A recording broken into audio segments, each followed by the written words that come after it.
আজ শুক্রবার 17ই পৌষ 2026 সালের 2রা জানুয়ারি।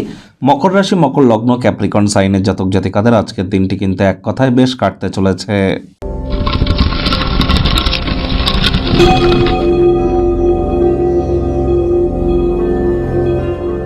ভিডিওটির শুরুতেই স্ক্রিনে আপনারা দেখতে পাচ্ছেন দেবী মহালক্ষ্মীর গায়ত্রী মন্ত্র। ওম শ্রী মহালক্ষ্মী চ বিদ্মহে বিষ্ণু পত্নাই চ ধীমহি তন্ন লক্ষ্মী প্রচোদয়াৎ। এটি আপনারা সকাল দুপুর সন্ধ্যা 3 বেলা মিলিয়ে 108 বার জপ করুন, আজ অত্যন্ত উপকৃত হবেন। আজ পারলে শুক্রের বীজ মন্ত্র ওম দ্রাং দ্রিং দ্রং শুক্রায় নমঃ, এটিও কিন্তু আপনারা জপ করতে পারেন।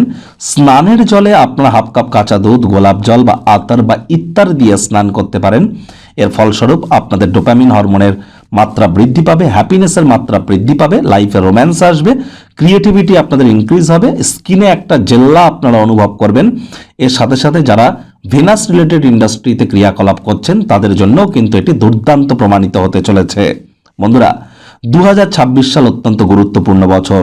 9 বছরের ইয়ারের যে সাইকেল, তার প্রথম বছর কিন্তু 2026 সাল।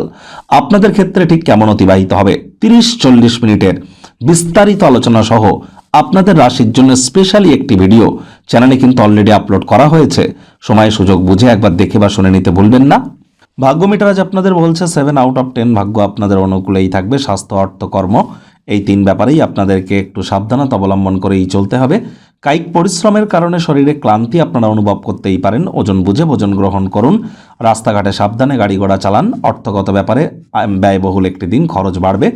নতুন উদ্যোগ পরিকল্পনার পাশাপাশি নতুন নির্মাণ কার্যকে আজ পিছিয়ে দিন। চাকরিজীবীদের অফিসে কম কথা বলে কাজ বেশি করতে হবে, মনের থেকে মস্তিষ্ককে বেশি দাম দিতে হবে। কোনো প্রকার অফিস পলিটিক্স বা গসিপিংয়ের অংশ যেন হবেন না, বসের কিন্তু কুনজরে আপনারা পড়ে যেতে পারেন। রাজনীতিবিদ যারা আছেন জনসংযোগ বৃদ্ধি করুন, হার্ডওয়ার্কের কোনো বিকল্প কিন্তু নেই। আজ অযথা জীবনের জটিলতা থেকে একটু দূরে সরে গিয়ে অবসরকালীন সময়ে মন্দির, মসজিদ, গুরুদ্বারা ভ্রমণ করুন। আধ্যাত্মিক কর্তাকর্ত্রীদের সংস্পর্শে যান, লাভান্বিত হবেন। শিক্ষার্থী বিদ্যার্থীরা যে কোনো প্রকার পরীক্ষা প্রতিযোগিতায় সফলতা অর্জন করবেন। উচ্চশিক্ষার জন্য যারা বিদেশ যাত্রার কথা ভাবছিলেন, ভাগ্যদেবীও আজ আপনাদের পক্ষেই আছেন। সন্তান সন্ততি থেকে থাকলে তারাও তাদের কৃতিত্বের দ্বারা আপনাদেরকে গর্বিত অনুভব করাবে। হাউস ওয়াইফদের জন্য দিনটি এক প্রকার বেশ। প্রেমিক প্রেমিকা, স্বামী স্ত্রী উভয়ের ক্ষেত্রেই বলবো দিনটিকে যতটা সম্ভব রোম্যান্টিক করে তোলা যায় সেই প্রচেষ্টাই আপনাদের জারি রাখা উচিত। অবিবাহিতদের বিবাহের যোগ পরিলক্ষিত হচ্ছে। যারা প্রেমে পড়েননি তাদের জীবনে স্বপ্নের নারী বা পুরুষের আগমন আজ কিন্তু হতেই পারে। একটু প্রচেষ্টা আপনাদেরকেও করতে হবে। শত্রুপক্ষ, বিরোধী পক্ষ আজ কিন্তু একটু হলেও শক্তিশালী থাকছে। আত্মীয় স্বজন, বন্ধুবান্ধবদের কাছ থেকে অপ্রত্যাশিত উপহার বা উপঢৌকন কিন্তু আপনারা প্রাপ্তি করতেই পারেন। পরিবার পরিজনদের সাথেও ভাব ভালোবাসা বাড়বে। পরিবারের প্রতি সকল প্রকার দায়িত্ব সঠিক সময়ের মধ্যে সুনিপুণভাবে পালন করতে আপনারা সক্ষম হবেন।